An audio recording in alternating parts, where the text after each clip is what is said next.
Holler if you hear me, and welcome to this week's edition of Luke Targets, because comedian Bill Burr, wow, if there ever wasn't a guy who proved now what I always thought about him for the longest time, oh, there it is. I've always had that sort of sixth sense about people decades before Joss Whedon was exposed as the woman abusing and controlling and screaming at and cheating on loser who uses feminism as a front for him rolling with half the actresses that come across his casting couch when Buffy was on the air, who then also simultaneously was screaming at female writers till they broke down, getting to weird random arguments that lead to him screaming at a wardrobe person over questioning his choice of wardrobe for Sarah Michelle Gellar, to the point of also intentionally humiliating and persecuting and after trying to ignore an actress for the crime of getting pregnant. All that stuff I was absolutely right about. Neil Gaiman being a male feminist criminal piece of garbage also is something I was correct about.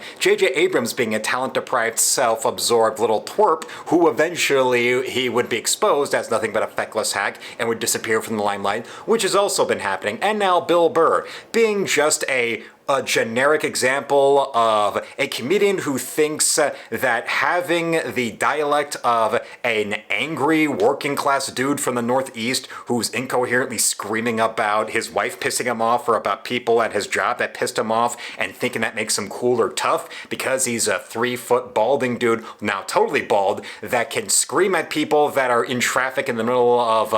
Boston or something, and that makes him some kind of cool truth teller. No, it just makes him a miserable little lout who has no ability to speak in anything other than curse words and run-on sentences, and having the emotional stability of Jim Cornette if you gave him all the crack in Harlem. But that's something you probably also would have already figured out if you actually listened to him in his stand-up act or on his podcast. No wonder he needed his wife to start cucking him openly in public and on social media and on his podcast, because it actually, if anything, his Bonifati Quanda, I hate the Donald because I'm a black woman, that means I have all the things I should ever want in the world simply for existing, has actually given him some structure and some direction in his life. So there is that to think about. And you should have already noticed this when it comes to all of his little ranting and trying to think that he's some modern equivalent to Sam Kinison or Andrew Dice Clay as an edgy shock comedic truth teller. Except when it comes to actually persecuting anything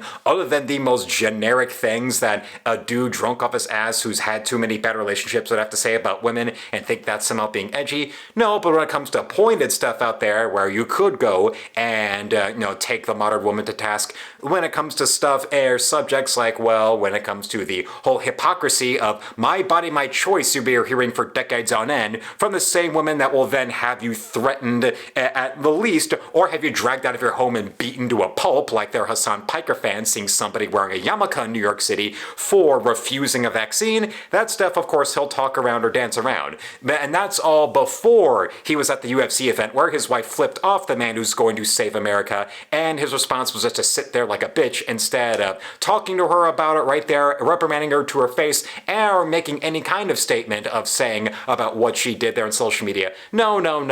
And now the fact that he's going out there and yelling about how billionaires need to die, although this guy is a multimillionaire himself. So if there is economic problems out there, how come you don't ever do anything about it? A guy like him is also another one of those comedians that really thinks there's some kind of great edgy truth teller who's some great important man, even though really you're going out there and telling jokes professionally. It reminds me of Jim Norton, what Jim Norton had to say about why Jim Norton is one of the few comedians who had the balls to actually prefer Jay Leno publicly over David Letterman as those talk show hosts when it came to all the intellectually pretentious asshole comedians, the guys who think that telling jokes and using whatever notoriety they have in show business as payback for high school because obviously they had less of a sex life in their high school than Movie Bob did. Yeah, your Mark Maron types or your Conan O'Brien types and all that. Yeah, those kind of guys who think that a serial sexual harasser like David Letterman was some great, brilliant mind, some all-encompassing, important figure. No, okay? You're a guy who's supposed to go out there as a stand-up comedian or as a talk show host, and you go there and you entertain the audience. If you think you're doing some profound intellectual thing that's going to change the world, to quote Jim Norton, if you think you're something more important than a guy who's out there telling jokes on a talk show or on stage as a comedian, you're fucking delusional. And, well, that's what a guy like Mr. Bill Burr is when you look at him, and obviously how much oh my god, George Carlin was such a brilliant, genius guy. Oh, he was such an iconoclast. When you really look back at George Carlin, and I believe it was Hypocrisy who did a video detailing this perfectly about how really, when you look at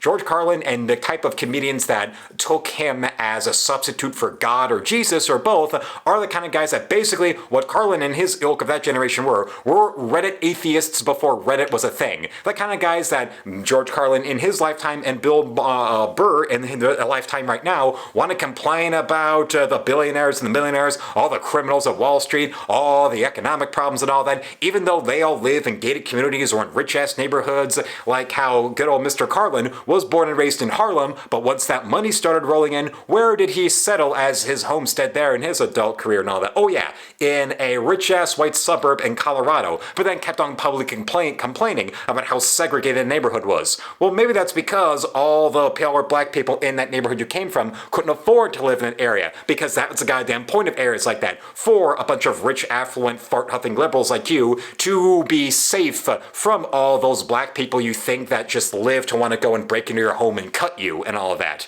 Because, well, actually staying in your neighborhood and maybe using the money you've got from you being a millionaire comedian actor to uplift that community yourself is something that you'll never actually do, but then you'll either nod along with or by yourself bitch and moan about, Elon and what he's not doing to uplift black communities, or even worse, bitching and moaning about fictional characters like Batman, and why are they going around beating up criminals? Because criminals who loot and rob and rape, no, they deserve your sympathy instead of the people that either stand up for themselves and defend themselves against those criminals, or the people that want to stand up for other people to actually go and fight them down in one form or another. Yeah, that's the fucking problem with you delusional assholes who would rather side with murderers, thieves, killers, and rapists, and other assorted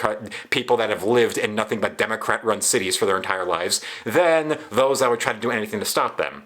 Because these kind of assholes have no comprehension of reality, okay? Yeah, that's why, if you want to go even further into the world of fiction and all that, look at the great little weirdly self-flagellating, self-aggrandizing little rant that Seth MacFarlane gives to Seth MacFarlane on that episode of Family Guy where his character Quagmire yells at his character Brian about how your textbook liberal agenda, legalize pot, man, about how homelessness is the biggest tragedy, about how the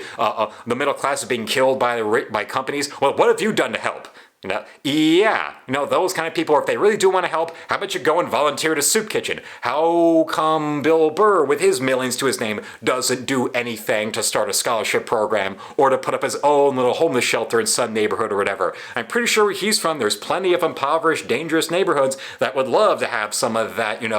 aid out there being brought up. But no, he doesn't do it.